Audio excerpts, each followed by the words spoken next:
Yeah, I think I finally got it. How you doing, man?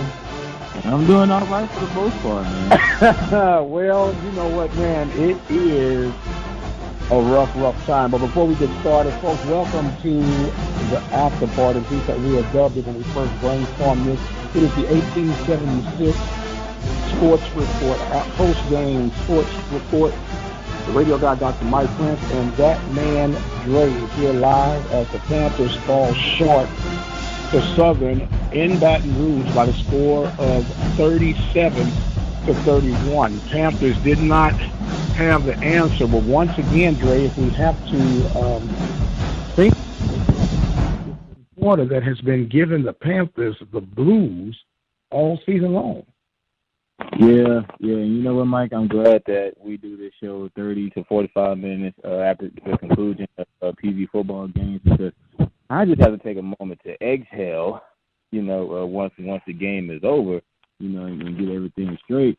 But you're right. I don't know if they're allergic to second quarter football games, but for the past 3 or 4 weeks, for some reason, either the start of the second quarter or the end of the second quarter, somehow they just seem a little bit flustered, and it just kind of just goes downhill, and they have to start playing catch up, for the rest of the ball game. Well, the Panthers, for lack of creativity, the season is pretty much over. Yeah, and honestly, with this game, it's like for some reason with Prairie View and Southern, it's like it's always a shootout between these two teams. It kind of reminds me of last year, kind of back and forth thing. Even though it kind of seemed like Southern had the upper hand for most of the game, it seemed like it was kind of a back and forth deal, and Southern ultimately ended up winning 44-34. And then the season before that, in 2015, that kind of back and forth thing again between Prairie View and Southern, and of course Prairie View ended up winning 47-42. And then here we are this year, kind of the same thing. And Southern is always that question mark for me, Mike. I know we do the preseason, the predictions as far as, throughout the season, as far as teams that Prairie View is going to win against and things like that. And every time we get to Southern on the schedule, for the past 2 or 3 years, they're always that question mark. You know what I'm saying? So it's like it's always Prairie View can win if they do this. So they can win if they do this correctly. Southern's always been that question mark team for me. They're the question mark team, and it's one of those teams that Prairie View does measure themselves against, of course, against the Grambling State Tigers, who, by the way, have won their 22nd consecutive conference win today. It was a tough one against Arkansas Pine Bluff, 31-26, but they were able to pull off that win. And while we're doing that, Dre, I'm going to go over some Southwestern Athletic Conference scores, and we'll talk a little bit, then we'll go over to the MEAC. Texas Southern found the way to hold off the Mississippi Valley Delta Devils, and actually got up 14-0 in this one, ended up winning 38-21. Alabama State wins their third game under their interim head coach by the score of 13-3 over Jackson State. You had Arkansas, Pine Bluff, and Grambling, as we may mention. Pine Bluff falling short 31-26 to Grambling. And Alcorn was no problems handling the A&M Bulldogs. This was the battle for supremacy on the eastern side of the conference. Alcorn wins victoriously by the score of 47-22. And, of course, our game that we're featuring here, Prairie View, ends up on the short end by the score of 37-31. It was a 17-14 lead at the half, but once again, a collapse in the second quarter, a 8-play, 90-yard drive, scoring with 8 seconds before the half to give the Jaguars the lead. And it kind of took momentum, but Panthers get a quick score right at the first possession of the second half, but just didn't have enough, and surprisingly, on the defensive side, to hold off the Jaguars today. Yeah, Mike, and I'm glad you brought up the 90 yards off the 8 plays. Speaking of that, Mike, of that 8-play drive for 90 yards, 56 of those yards came from one play. Of those 90 yards, Mike, 56 of those yards came from one play. Prairie View gave up some big plays in this ball game. But in my opinion, I feel like they lost it that following drive after they came out and scored in the opening drive of the third quarter to make the score 21-17. Of course, Reggie Stubblefield, he gets the interception that you just made a reference to and get the ball back into the hands of their offense. They drive the ball down the field for 40 yards off of 10 plays. They get inside Jaguar territory, the 6-yard line of the Jaguars to be exact, and they were not able to put up 7 points on the scoreboard. They ended up kicking a 24-yard field goal attempt. I've said this before, Mike. Football is not only a game of it's not just physical, it's mental as well. And talk about a momentum changing. If Prairie View would have went up 28-17 instead of 24-17, I mean, talk about just possibly, sucking the life out of the Southern Jaguars by going up 28-17. But unfortunately, it was just 24-17, and they didn't score until 8 drives later. Well, there was a controversial moment in the game. There was a touchdown that maybe was fumbled out of the end zone, but nonetheless, the call fell true for the Jaguars, and they get the touchdown. But we cannot point just at that particular play as why the Panthers lost. And if we go back, we were, recipients of home cooking, if you will, on a similar play last year against Alabama State at the new Panther Stadium. Those things are happening throughout the course of a year. You're going to get some breaks and you're not going to get some breaks. But what really and truly is sticking out to me is just stated big plays. In the fourth quarter, Panthers got the Jags backs to the wall, 3rd and 11. They get a play for 48 yards. 68 yards, and to keep drives going, and to ultimately put any hopes of Panthers trying to climb back into the West this 2017 campaign. And I hate that for these guys. I hate that for the seniors in particular. The Panthers still got a shot of finishing with a winning record. They have to win outright now to finish 6-5 on the season. And this was the game that you were looking at that could be that playoff game, if you would, for the Panthers this year. Now, in all fairness, they did score some points today. But once again, I'm going back to that second quarter. Yeah, that definitely. Second quarter definitely played a huge part in this game, Mike. I mean, as far as the big plays, I mean, it's just whenever the Jaguars scored, it was off of big plays. We talked about the 90-yard play, 90 yards that came from the end of the second quarter. And then the other times that they scored, one was off of a 72-yard drive, and then the other one was off of an 86-yard drive. So big plays definitely played a huge factor in this game. But you're right, they still have an opportunity to end this year with a winning record. It's just unfortunate, the way that the SWAC is set up. Even if Prairie View wins tonight, we were still looking for, Grambling to lose, or for us to possibly make that next step into the postseason. Well, when you start looking and hoping for other folks to lose, it's kind of an indication that you didn't take care of the business that you need to take care of right in front of you. Alcorn, we thought we give Grambling a battle, and surprisingly, Pine Bluff gave Grambling a battle. Now, my question is this. With Pine Bluff playing the way that they played, will we be able to handle Pine Bluff next week?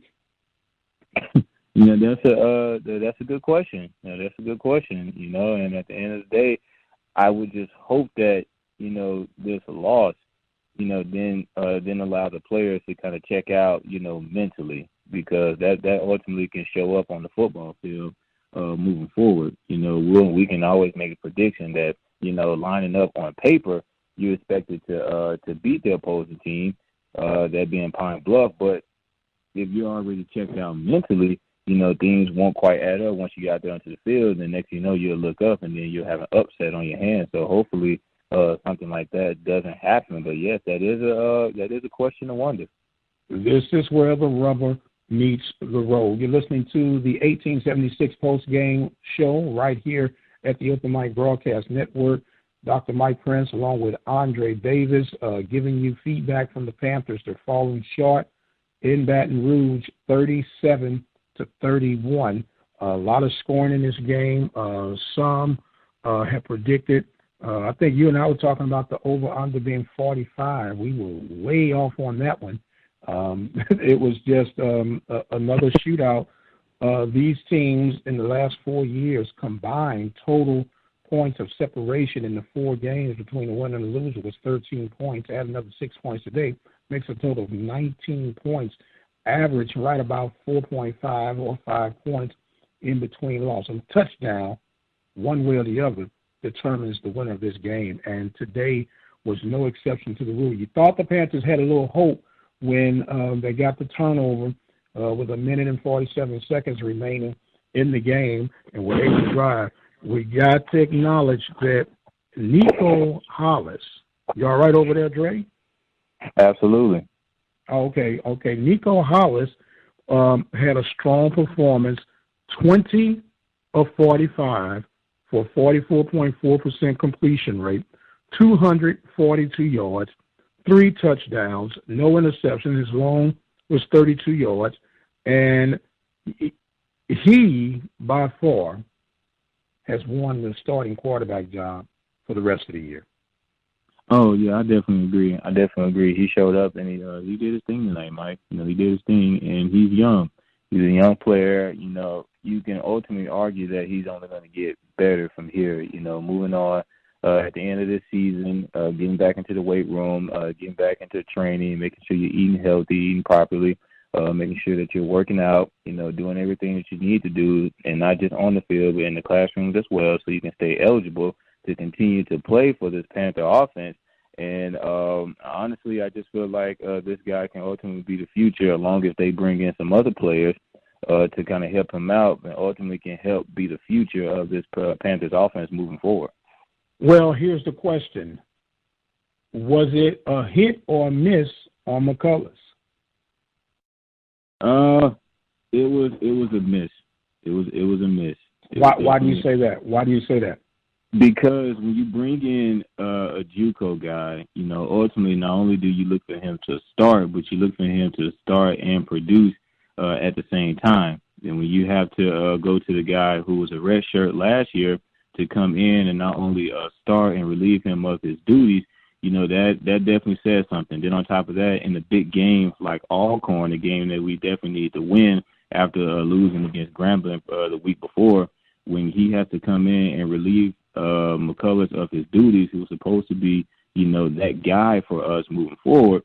That's why I call it a miss, because when they brought in him as a JUCO guy, and we already had Jalen Morton, who replaced Trey Green last year, and a lot of us, including myself, actually thought that he was going to be the guy moving forward this year. It wasn't Nico Hollins for me. It wasn't. It was either going to be Jalen Morton or McCullers, and ultimately ended up being McCullers, and then he had to be relieved of his duties by Nico Hollins.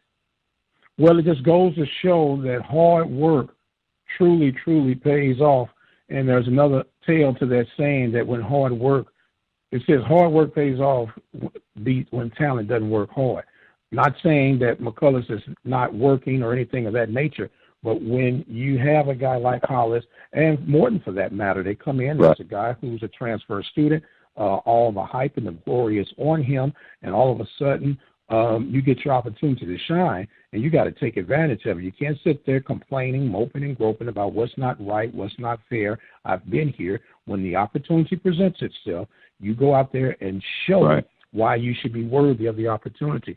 Spread the ball between 8 different receivers. That is a sign of seeing the field for what it's worth. And in all fairness, the quarterback play in particular for today was good enough for Panthers' victory. It was good enough for Panthers' victory. Controlled it from beginning to end. And in the last-minute drive, he showed efficiency and good decisions on where to throw the ball. Yeah, I agree, Mike. And just to touch on, just to piggyback off what you said, I've been hearing that my entire life, hard work will beat out talent any day. And the reason why that actually resonates with me is because I wasn't always the most talented guy out there playing, but I've always worked hard. From the moment I woke up to the time I went to sleep, I always put in hard work, and I've always been told that hard work beats out talent any day. And as far as McCullers goes, I've never heard, that it had anything to do with the fact that he didn't work hard. And not to say that you were trying to allude to that, but it was never about him not working hard. It's just you got Hollins that can do things that McCullers can't do in terms of through the air. When you got guys on the outside like Floyd, Simmons, and Hodge, you need to get the ball into those guys' hands because they're playmakers. And Hollins is able to, like you say, he can read the field, he can see downfield, he just seems more poised, in the pocket in terms of throwing the ball through the air versus you got guys like McCullers. Anytime you need him to tuck and run and pick up 5+ yards, he can definitely do that for you. Hollins is more of your pocket passer, and when you got guys on the outside that need to get the ball to him, ultimately you got to go with that guy, and Prairie View did that. Prairie View was able to do that. They fell short by the score of 37-31. Panthers now dropped to 2-3 in conference play and 3-5 overall. So they would technically have to win out just to keep from going under 500 for the first time under the shotgun Willie Simmons regime. Other scores throughout the Mid-Eastern Athletic Conference, it was North Carolina A&T 35, Norfolk State 7. Howard wins against Florida A&M, and Alec Wood might be on the plank down in Florida. They lose by the score of 37-26. We'll talk a little bit about that later on. Delaware State falling short to Savannah State by the score of 35-21. North Carolina Central 14, Hampton 6. Morgan State was not enough for Bethune-Cookman. Bethune-Cookman winning by the score of 41-8. I'm sorry, 41-28. Forgive me. Want to give them all their credit to where credit is due. Panthers falling short 31-37. It's a rough road right now, Dre. We kept saying it was a lot of football, and it still is a lot of football left, but you just hope and pray to the dickens that these guys have not checked out, that these guys still can finish up with some type of pride, some type of dignity about their season. In particular now, this is when your seniors need to take over and kind of rally around the guys and say, guys, let's finish strong. Let's not quit. Let's go out with a bang. And if you can't do it for yourselves, do it for your coach. Adversity brings out the worst and the best in all of us, and hopefully this is going to bring out the best for the Panthers in these last 4 games. Yeah, and it's interesting that you said that, Mike. And honestly, for me, it's the seniors that I hope, aren't the ones that have checked out mentally for the remainder of the season. The reason why I say that is because when you're a freshman, you're a sophomore, even a junior, on one side, you're already thinking in your head, I'm returning next year. We can just turn around and do this again next year, and I'll be fine. Not to say that they're thinking that, but it's interesting to consider that versus the seniors on the other hand, knowing that their time here is up. It's no secret that that it's highly unlikely that you're going to go off into the next level. So you have to already start preparing yourself mentally for the fact that this may well be my last few football games I ever play in my entire life, and we all know that played the game before it, that's not an easy pill to swallow. So at the same time, as far as wanting seniors to be the ones to make sure that they're stepping up as leaders and reminding their teammates that we still have a few more games left to play and we want to make sure that we leave with some pride and some dignity, you will also hope that they're not the ones out of all people that checked out mentally for the remainder of the season, because that can't be good moving forward. Absolutely. And it also raises the question, Andre, do you now start playing your underclassmen preparing for next season? Why not? I would say why not? At this point, you don't have anything to lose. I know that Simmons tried to do that in their last game against McCall College at homecoming. Ultimately, he wasn't pleased with the results. But moving forward, as a coach, that's a coaching decision, because these are the guys, along with some of the recruits that you're going to bring in for next year, but these are the guys that you're going to have to be playing with. You know, I mean, it really does no good to play the seniors out, you know, all the way down to the bone and not give the guys that is ultimately going to be playing for you next year an opportunity to really get in there and try to gain some momentum moving forward for next season. We're listening to the 1876 post-game report. Panthers fall to the Jags by the score of 37-36 in Baton Rouge, Louisiana. The Panthers will come back and they'll get ready for the Golden Lions of Arkansas Pine Bluff. Strong rushing for McCray today for the Panthers. He had a total of 138 yards, some say 144, depends on who you ask, but 16 touches, 1 touchdown. He also had some help from Tucker with 43 yards off of 8 touches, 20 yards off of 4 touches for Broach. Floyd got a chance to touch the ball 1 time, got a 10-yard return off his investment. Simmons 1 rush for 5 yards. And then you had Hollis, who was sacked for a 10-yard loss. Now the Panthers get the running game that you needed, but kept talking. The defense was not able to come through when we needed them to on today. No, especially not through the air, Mike. You know, they gave up over 400 yards passing through the air. 405 yards to be exact, Dre. You got 405 yards. Yes. So that's a lot.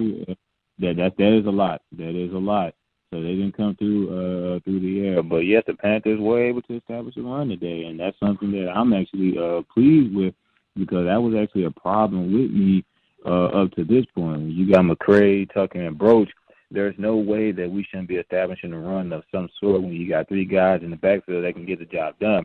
And Mike, you know, I noticed that it's either McCray, Tucker, or Broach. And you may be better at this than me, but it always seems that, you know, it's either a one player's week, and then the next week it may be Tucker, then the week after that it may be Broach. And it also seems that, like, whoever has the hot hand, that's who Coach Simmons is going to feed it to the most for them to carry that momentum forward. Well, I always contribute a strong run game to a solid line blocking. And for whatever reason, the line has been hit and miss for the most part. There's been a lot of injuries, a lot of players who they had factored in, not able to be a part of that starting line, and rotating in and out, and he's trying to find that right mix to get things going. But right now, you got to put the pedal to the metal. I got 4 games to begin. And one thing about it, the weeks do not stop. Even on your bye weeks, the bye week doesn't stop. But you got to get ready now. And it makes the ride a little bit longer from Baton Rouge, makes the week a little bit more cloudy as getting mental readiness for this next game. And what I'm afraid, I do not want a mental lapse where these guys will lose. Now, there's been a hidden tug of war about fans coming out. And fans, you should come out. You should come out and support. But then on the other hand, you hear people say, well, why should I come out, and why should I do this, and why should I do that? You do that, number one, to support your school.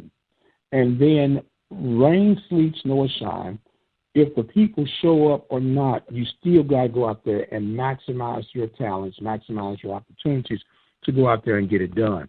So there is a tug of war right there, but we don't want that to be the reason why everything begins to head south. You know, go ahead, Drake. Go ahead. Yeah, no, go ahead. No, I'm just saying, so you want to be able to keep the interest, and you keep the interest by going out there maximizing, as I stated, the opportunities. Do you now start playing some of your underclassmen? Do you start preparing for next season, if you will? Let's look at the record. What season we got left? You got Pine Bluff here at home. This will be your final home game. And you go on the road to Texas Southern, on the road to Incarnate Word. Now, you got the Texas Southern game, and I think the Texas Southern game is going to be another hype game, if you will, an emotional game, because if all else fails, you don't want to end your senior year losing to Texas Southern. And that's not Right. fun on Texas. But so you got to have some oomph about you, some fight about you, where you can try to rally around the wagon, man, and let's get these things off the ground. But, guys got to get over the heartbreak. You're not going to have postseason play this year. So these next 3 games are going to be my postseason games. And let me go out with a bang. Absolutely. And just to touch on, what you said, as far as both sides, I understand from a player side, with the fans not showing up, due to the performance, they can kind of do something to you mentally. And as far as from a fan perspective, you don't want to show up because it's like, what am I showing up for? The team ain't producing. On one hand, I get that. But on the other hand, as you said, it all comes down to supporting your team and your school, because I guarantee you, Cal Field or Cal Stadium down there in Texas A&M, rain, sleet, or snow, whether their team is winning or losing, people are going to show up and they're going to show out, because ultimately, on one hand, it's not just about wins and losses. It's about the support of the team and the support of my school, and I'm going to do it whether the team is winning or whether the team is losing. And from a player standpoint, as you said, you can't let that get to you. At the same time, we do know what it feels like to look up into the crowd and see thousands of fans in that purple and gold cheering you on to victory. That gives you this adrenaline rush that you may ultimately didn't have. If you looked up there and you saw the opposite of that. So at the same time, I just know the kind of effect that it can have on both. I know we say that they can't let it get to them. They still got to focus on the task at hand, which is true. But at the same time, unfortunately, it does something to you mentally. You're listening to the 1876 After Party Sports Report post-game show. The Panthers losing 37-31. Andre Davis and the radio guy, Dr. Mike Prince. Dre, I want to ask you this question. You are senior at Prairie View. Yes, sir. You see and hear the pulse of the students on campus. What is the challenge from your vantage point of getting the students to come out to the games? The challenge is the fact that students we're too occupied with other stuff now, versus back in the day. I wasn't born back in the day, but just knowing how technology has changed, up to this point. Now students, we have the option to do other stuff, versus going to the game. All these different electronic devices and PS4s and Xbox Ones and different stuff like that. Stuff off campus, going to Houston. There's a lot of other things to do versus going to the football game, if in fact that we don't support the football team because they're not really producing on the field, versus back in the day, going to the football games was like a homecoming. It was like tradition. It wasn't just about the game. You go to the game because you really just didn't have nothing to do. I'm sure you can attest to this more than me. But you didn't really have anything to do other than go to the game. The games were packed out, whether the team was winning or losing. Versus now, there's other stuff to occupy us as youth. Unfortunately, that we can do. We have more options now other than just going to the game. But the games are free. Well, we pay for it on our fees. So it's not. Well, but okay. Well, you've already paid for it. Why not take advantage of it? Well, because like I say, we just it's the occupying of the time. Unfortunately, my generation values time, and it's not to say that their generation don't. But it's like, again, I just can't help but go. I done heard on too many occasions where students would rather stay in the room and play PS4 than come out to a Prairie View football game, unless, in fact, it's homecoming because of other stuff surrounding the game to do other than go to the game itself. So maybe that's it then. So what if, and I'm asking this question, you're definitely the future or the right now generation. If there were themes and events circled around each home game, do you think that could draw an interest like each home game is like a mini homecoming. Yes, absolutely. Because for some reason, the homecoming theme itself does something to the students here at Prairie View. If you can give the students another reason other than the game itself to show up to the game, they'll come out. It can be something simple. I can't think off the top of my head, but it can just be something simple that's kind of homecoming related as far as that theme. They'll show up. They just need something other than the game itself as a reason to show up, and that's unfortunate, but that's just the way the generation is. Wow. We're talking with Andre Davis and the radio guy, Dr. Mike Prince. Prairie View Panthers lose by the score of 37-31. You listen to the 1876 post-game show. Dre, we've been missing on these shows, man. I want to be able to do these shows off of a win and off of a win of significance. It could really I'm serious. I'm not bashing. Hey, I was under the 0-88 string, so by far am I not bashing. But right. it makes you scratch your head, and it makes you wonder. I'm listening to you, and I'm taking the data in and feeding it in on what it's going to take to strike that interest. So even if the Panthers were undefeated at this stage of the season, do you think people will be coming out then? Yes, I do, because the way people's minds are set up, they don't mind paying for something, that they feel like, the product of it is going to reciprocate what they're paying. So the teams were undefeated. The teams were winning week after week after week. I have no doubt in my mind that people are willing to show up, because I personally just feel like you still got the loyal fans that's going to show up, regardless, but that number is very limited in comparison to the people that's only going to show up if the team is actually winning football games. So I just feel like that's just the mentality of the people. They'll show up as long as you're winning, and in my opinion, that's a problem. Even though you still have to win football games, and that's true, but that's still a problem for me, that in order for fans to really come out, teams have to be winning, because then you start to question, are you really supportive, or are you just supportive of W's? Well, in all fairness, you have a ton of fair-weathered fans, I should say. And that's part of it, though, Dre. I mean, it is what it is. It is what it is. I know. But at the same time, I mean, you remember what it was like, as a player, when you came out.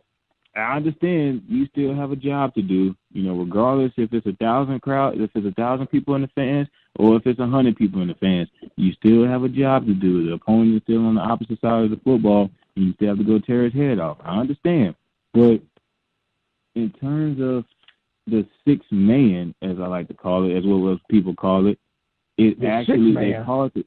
Yes, they call it the. We're not talking basketball.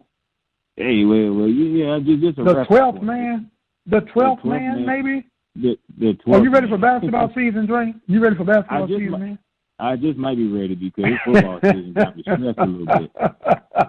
It just got me stressed a little bit. just a tinge, right? Just a tinge. Just a tinge. I'm gonna go. I didn't mean to cut you.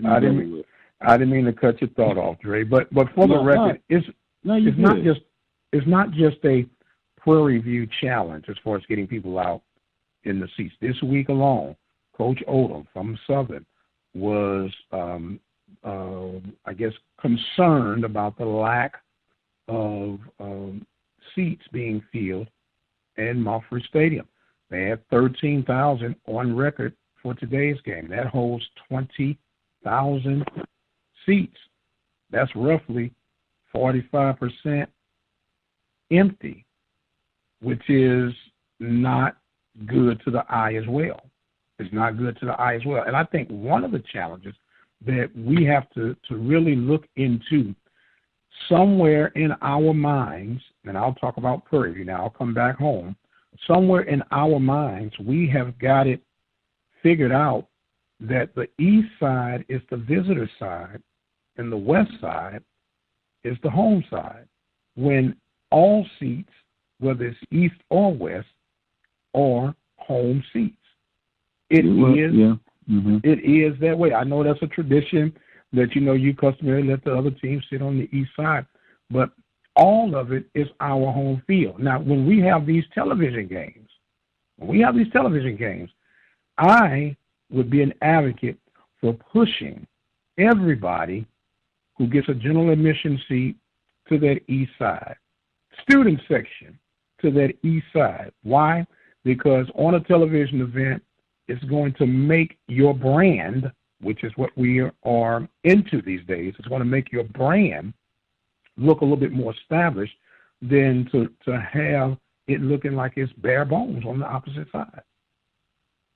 Yeah, and to all fairness to that, because I know my parents had a problem with this last year, the way that Panther Stadium is built, since they don't have end-zone seating, it looks like a home and a visitor-style stadium, even though as we pretty much established up to this point that even though that's the way it's built, it's all Prairie View. It just still looks that way because my parents thought the same. They thought the exact same thing when they came down here last year for the TSU and Prairie View and TSU game. They were sitting on that east side, and that's normally majority of where a visiting team sits at.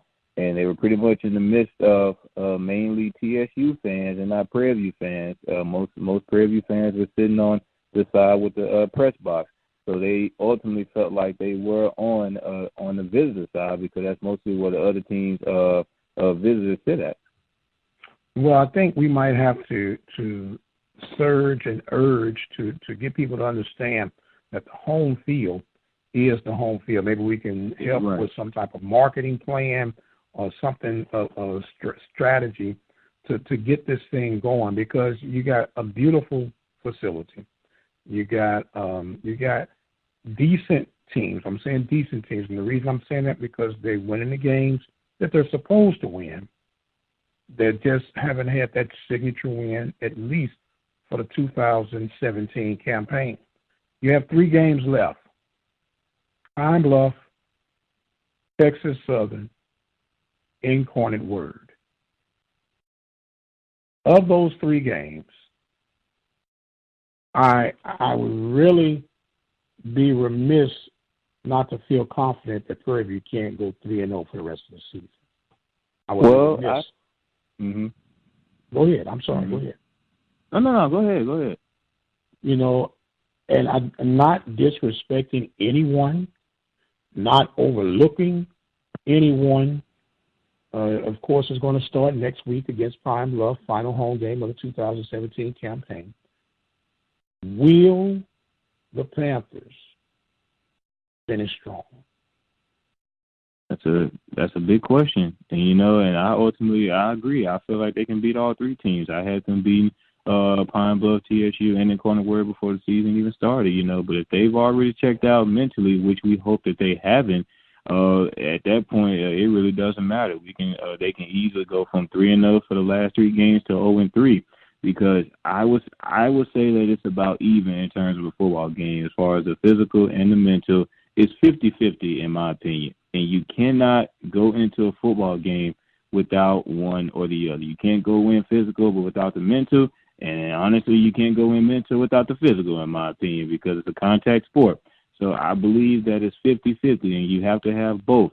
And if they've already checked out mentally, then it doesn't even matter at this point. And we mentioned the players, particularly the seniors, in terms of being the ones that kind of become the leaders in that aspect to make sure they encourage their teammates for the next 3 weeks to go. But that's also a coach's job as well. As a coach, and I've never been a coach in my life, but you have. So as a coach, I do believe that it is also your job, and then there's no discredit to Coach Simmons because I have no doubt in my mind that he's going to do this. But I feel like as a coach, it is up to your job as well, plus the seniors, to make sure that you're getting your guys ready mentally because the physical is already there. Because if it's not there at this point, that's a problem. But mentally, making sure that you're still encouraging your guys moving forward, that the season is not over and we still have an opportunity in these next 3 weeks to finish the season strong and with a winning record. Well, that's what's left for the Panthers as They dropped to 2-3 in conference, 3-4 overall. Tough pill to swallow, but it is what it is. Panthers falling short to the Jags this evening by the score of 37-31. 3 games remaining. How will the Panthers finish? This has been the 1876 Sports Report post-game show with that man Dre, who you can hear each and every week here at the Open Mic Broadcast Network on Outspoken. And, of course, yours truly, the radio guy, Dr. Mike Prince. Don't forget to visit our website at obnradio.com. Dre, give them your Twitter handle, sir. They can follow me at that_man_Dre. I'm not sure if that's probably where you got my nickname from, but if it is, I appreciate it, Mike. That man Dre, Twitter at that man Dre. Y'all heard all them underscores. I'm a lot simpler. I am Radio Guy, all one word. Twitter at Radio Guy. Instagram is Radio Guy 22. Don't forget, visit the website at obnradio.com. We are signing off for this weekend. Rough weekend for us here at the Open Mic. Win, loses, Prairie View loses. Rose Hill is our last hope for the football season. Ray, you got to bring them. Yeah, they lost too, but they are making the playoffs. We're out of time right now, ladies and gentlemen. Thank you all so much for joining us. As always, you guys be blessed. We'll see you on the other side.